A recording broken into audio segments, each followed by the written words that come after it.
यहाँ पर हम आज जल्दी से डिस्कस कर लेते हैं कि सीबीएसई का जो न्यू पैटर्न है क्या, इन शॉर्ट जल्दी देख लेते हैं। तो चलिए मैं आपको स्क्रीन पर यहाँ पर शो हो रहा है, ये सर्कुलर है सीबीएसई का, राइट। तो सर्कुलर ये 10th और 12th की न्यू स्कीम के लिए है। तो इसकी हाइलाइट्स क्या हैं ये हम जल्दी से देख लेते हैं।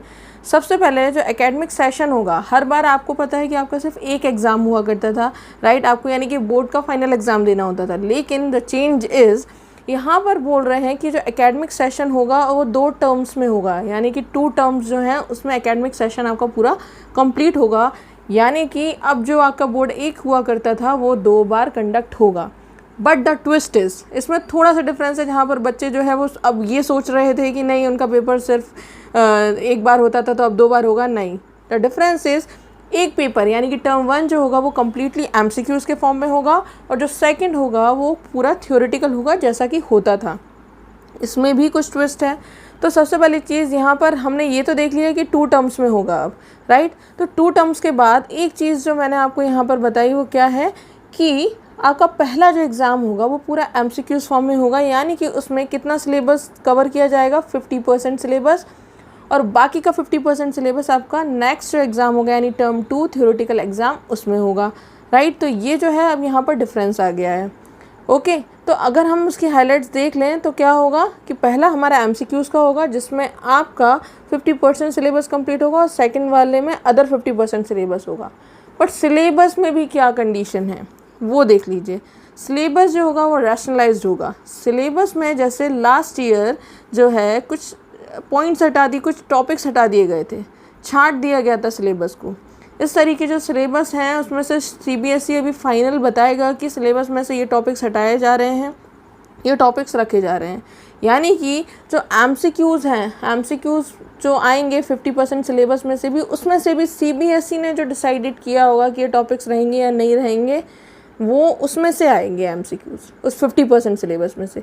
तो अभी ना हमें उस 50% सिलेबस के बारे में पता है, और ना ही ये पता है कि उस 50% सिलेबस में से भी कितना सिलेबस डिडक्ट किया है सीबीएसई ने। तो सबसे पहला 50% सिलेबस ये गया। जब ये 50% सिलेबस में से एमसीक्यूज़ हो चुके होंगे तो बचे हुए 50% सिलेबस में से आपके टर्म 2 होने हैं, और ये बहुत ही पॉजिटिव पॉइंट है। क्यों? क्योंकि अब आपको पूरा 100% सिलेबस नहीं पढ़ना पड़ेगा, आप बहुत अच्छे से अपना एग्ज़ाम दे सकते हैं अगर आप इसकी पॉजिटिव साइड देखें तो। ओके, तो हमने यहाँ पर देखा सबसे पहले कि 2 टर्म्स में हो रहे हैं और 50% सिलेबस हर टर्म में रहेगा।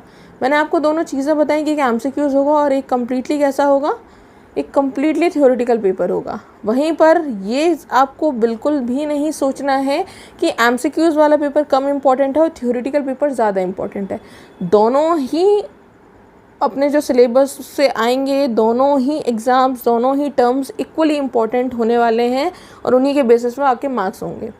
सिलेबस जो होगा वो रैशनलाइज होगा, ये पॉइंट भी हमने डिस्कस कर लिया है, ठीक है। अभी हमें सीबीएसई की तरफ से पता चलेगा कौन सा टॉपिक रखा जा रहा है और कौन सा टॉपिक छोड़ा जा रहा है, तो ये हमारा डिसाइड होगा अभी सीबीएसई की साइड से। नेक्स्ट जो होगा इंटरनल असेसमेंट जो होंगे आपके, इंटरनल असेसमेंट, प्रैक्टिकल, और जो आपका प्रोजेक्ट होगा, इंटरनल असेसमेंट, प्रैक्टिकल, प्रोजेक्ट, इनके बेसिस पे जो है वो आपको मार्क्स दिए जाएंगे, ठीक है।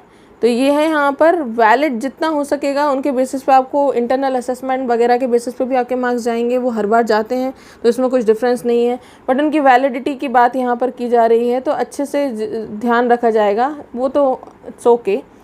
तो यहाँ पर इनके बेसिस पे भी मार्क्स डिस्ट्रीब्यूशन होगा। तो यानी कि term 1, term 2 and internal assessment. Internal assessment में बहुत कुछ इंक्लूडेड होता है, यानी कि आप सोच रहे हैं कि मुझे अपने पीरियडिक टेस्ट जो हैं उनको बहुत ज़्यादा सीरियसली नहीं लेना है, तो प्लीज़ इससे बाहर आ जाइए, क्योंकि इंटरनल असेसमेंट के जो मार्क्स आपको मिलने वाले हैं उसमें आपको ये 3 पीरियडिक टेस्ट जो हैं वो आपके इंक्लूडेड रहेंगे। आपका जो स्टूडेंट एनरिचमेंट होता है, उनकी एक्टिविटीज़ वगैरह, उनका पोर्टफोलियो, कैसी उनकी स्पीकिंग लिसनिंग एक्टिविटीज़ हैं, कैसा वो उनका क्लास में परफॉर्मेंस है, किस तरीके से वो प्रोजेक्ट रेडी करके दे रहे हैं, what's their behaviour in classroom, हर कुछ, मतलब ऑनलाइन क्लासेस जो आपकी हो रही हैं, तो वो सारी चीज़ें ध्यान में रखी जाएंगी। तो उस बेसिस पे आपका जो है ओवरऑल इंटरनल असेसमेंट होगा। ये 9th और 10th दोनों के लिए इन्होंने दिया गया है। नेक्स्ट आपका जो है वो यहाँ पर दिया गया है कि यहाँ पर स्कूल जो है वो इंटरनल असेसमेंट के मार्क्स वो अपलोड करेंगे, ये अलग मैटर है, स्कूल का मैटर है, बट आपका इंटरनल असेसमेंट स्कूल की साइड से होने वाला है, एंड स्कूल की तरफ से, टीचर की तरफ से आपको ये मार्क्स मिलने वाले हैं।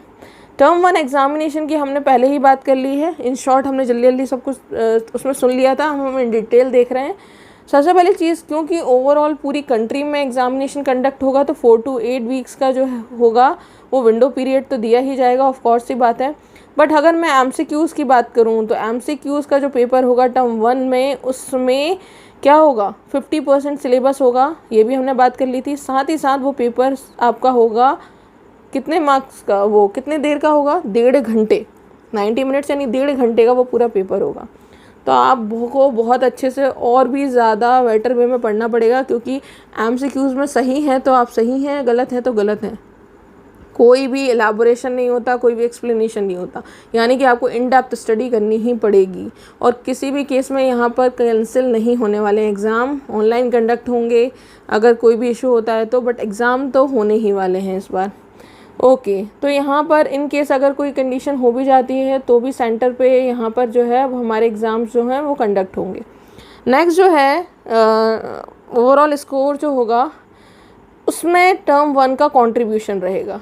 तो वो हमने अभी पहले ही बात कर ली थी कि टर्म 1 का कंट्रीब्यूशन उसमें इक्वली होगा ओवरऑल, तो ये हम पहले ही बात कर चुके थे, तो ये हमारा हो गया है।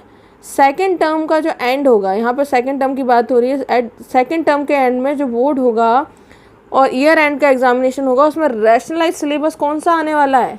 मैंने क्या बोला था, जो 50% सिलेबस MCQs में आ चुका है वो रिपीट नहीं होगा।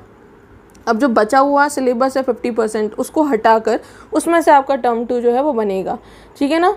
उसमें तो आपका पूरे सिलेबस का 50% आने वाला है टर्म 2 में, ठीक है ना। और जो टर्म 2 है वो आपके मार्च अप्रैल के अराउंड होंगे, और वहीं पर टर्म 1 जो है वो नियर टू नवंबर एंड दिसंबर यहाँ कहीं होने वाला है। ओके, जो टर्म 2 है उसमें आपको 2 घंटे मिलेंगे, नॉट एज ऑलवेज 3 आवर्स नहीं मिलने वाले, ओनली 2 आवर्स मिलने वाले हैं, क्योंकि अब सिलेबस भी तो 50% हो गया, राइट। तो ये बोल रहे हैं कि अगर मान लीजिए कोई ऐसी सिचुएशन होती है जिसमें आपका कोई भी नॉर्मल डिस्क्रिप्टिव एग्जामिनेशन नहीं आ पाता, तो उस कंडीशन में 90 मिनट का MCQ बेस्ड एग्ज़ाम जो होगा वो टर्म 2 के एंड में कंडक्ट होगा, ठीक है। ओके, ये अलग चीज़ बोल रही है वो। ओके, तो ये जो है कुछ हाईलाइट्स हैं आपके एग्ज़ाम को लेकर, ठीक है ना।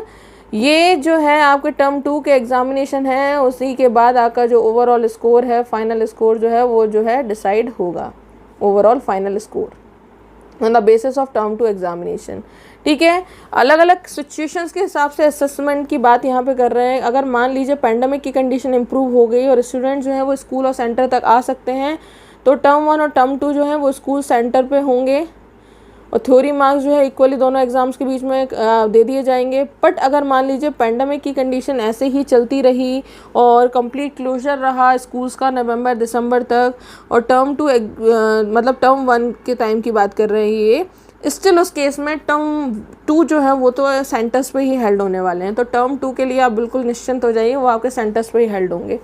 टर्म 1 जो होगा वो ऑनलाइन ऑफलाइन हो सकता है, घर से, या ऑनलाइन कंडीशन में ऑफलाइन कंडीशन, वो डिपेंड करेगा, बाद में हम इस बारे में देख सकते हैं कि ये जो होगा ये फाइनल स्कोर में वेटेज इसका रहेगा, लेकिन ये घर से भी दिया जा सकते हैं MCQs इन केस अगर स्कूल्स बंद रहते हैं नवंबर दिसंबर तक भी। तो अगर मान लीजिए ऐसी कोई कंडीशन होती है कि पेंडेमिक की मान लीजिए कंप्लीट क्लोजर रहा मार्च अप्रैल तक था, ये क्या बोल रहे हैं, अगर मान लीजिए मार्च अप्रैल तक था, अभी नवंबर दिसंबर की बात हो रही है, अभी नवंबर दिसंबर तक का देखा हमने, नवंबर दिसंबर की जगह अभी बोल रहे हैं मान लीजिए मार्च अप्रैल तक ही क्लोजर रहा पूरा, तो मार्च अप्रैल तक अगर क्लोजर रहता है तब भी जो होंगे टर्म 1 के एग्ज़ाम्स वो स्कूल्स और सेंटर्स पे ही होने वाले हैं। तो बच्चे इस बार तो बिल्कुल निश्चिंत हो जाएं, वहीं पर होने वाले हैं। तो रिज़ल्ट जो होगा वो परफॉर्मेंस के बेसिस पे होगा स्टूडेंट्स के, कि टर्म 1 MCQs में उन्होंने कैसा परफॉर्म किया है, ये टर्म 1 MCQs में उन्होंने कैसा परफॉर्म किया है। साथ ही साथ इंटरनल असेसमेंट बहुत मैटर करेगा, तो बिल्कुल लाइटली ना लें, इंटरनल असेसमेंट इक्वली मैटर करने वाला है। तो आपके प्रोजेक्ट्स, आपके पीरियडिक टेस्ट, ये बहुत मैटर करने वाले हैं, राइट।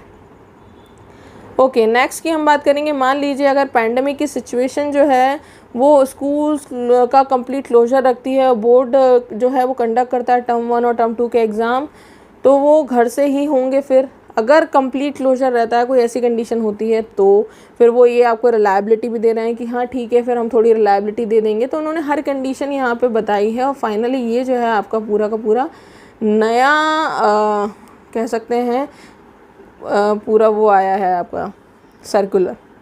तो ये CBSE की न्यू स्कीम है, स्पेशल स्कीम है, बोर्ड एग्जामिनेशन के असेसमेंट की स्पेशल स्कीम है, ज़रूर इसको देखिए। इन बहुत हमने बात की है शॉर्ट में करने की। बस कुल मिला के अगर हम इसकी कंक्लूजन लाइन देखें तो टर्म 1 टर्म 2 दो हो गए, एक में MCQs आएंगे और एक में थ्योरेटिकल पेपर होगा, 50-50 मार्क्स इक्वली डिवाइड हो गए हैं। सिलेबस अभी हमारा छांट के आएगा कि कितना छटा हुआ सिलेबस, कौन कौन से टॉपिक्स हट गए हैं। तो ये हमारा ओवरऑल जो है उसका कंक्लूजन है। तो MCQs जो भी है हमारा सब सेंटर पे कंडक्ट होगा, नहीं हो पाता है तो ऑफलाइन कंडक्ट हो जाएगा। This is the conclusion of this. Okay, तो आई होप आपको अच्छा लगा होगा ये, क्योंकि आपको 50-50% सिलेबस पढ़ना है और इन डेप्थ भी पढ़ सकते हैं आप। बहुत कुछ है अच्छा, और please take it positive and we prepare for we work well, do well in your periodic tests, internal assessments, projects and all, so you will get definitely good marks, and all the best for the future.